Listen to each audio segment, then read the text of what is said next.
小，哎，小金鱼儿嘞，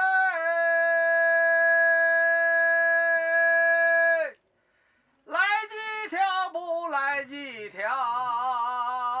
Je suis dans le musée du Rutung Shijia, qui n'est pas seulement un musée spécial parce que c'est le premier musée consacré au thème des Rutung, mais aussi parce qu'il est lui-même construit dans un Rutung historique. Et devant moi, on peut voir une maquette qui représente ce Rutung à une échelle d'1/100.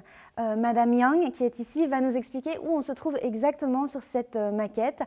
那杨老师，我们现在所在的位置在哪里呢？我们今天所在的位置就是在这儿。哦，就这是这一块。后边带花园这2进。整个林家大宅是横跨2条胡同的，一共是6进的大宅门。史家胡同呢，它西起东四南大街，东至朝阳门南小街，全长726米。Existant depuis la dynastie Yuan, le Rutung Shijia était autrefois bordé par environ 80 cours carrés. De nombreuses personnalités connues y ont vécu et ont fait sa renommée.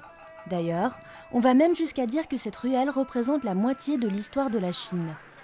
Étant l'un des plus anciens Rutung de Beijing, il a préservé son style traditionnel originel. Donc ici dans le musée, il y a une pièce consacrée à l'expérience sonore.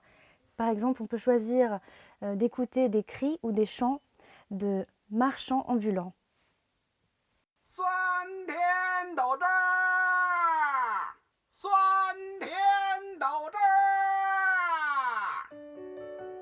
Une fois dans la pièce, on est isolé du reste de l'environnement.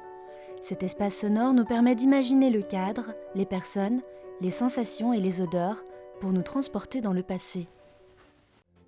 De simples meubles en bois, des tourne-disques à manivelle, des lampes à pétrole, des vélos de marque ancienne. Dans cette salle d'exposition, ces objets qui faisaient partie du quotidien nous invitent chez les Pékinois des années 50 et 60.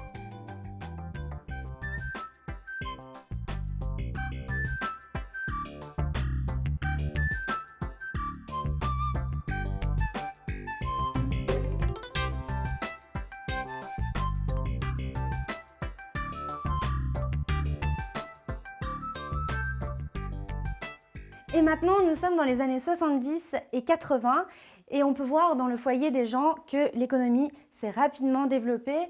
On a des ensembles de meubles comme ceux-ci qui font leur apparition et puis on a des appareils électroménagers comme ce frigo avec un congélateur.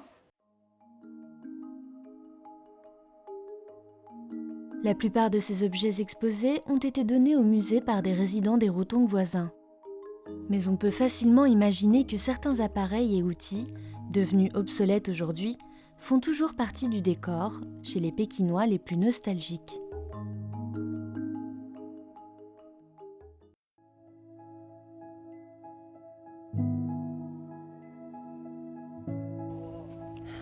Ah, on est quand même bien ici dans cette petite cour. Madame Yang m'a expliqué tout à l'heure que le meilleur moment de l'année pour admirer le paysage de cette cour, c'est au printemps, lorsque les glycines, les pivoines et les rosiers de Chine s'épanouissent. Donc il faudra qu'on revienne au printemps.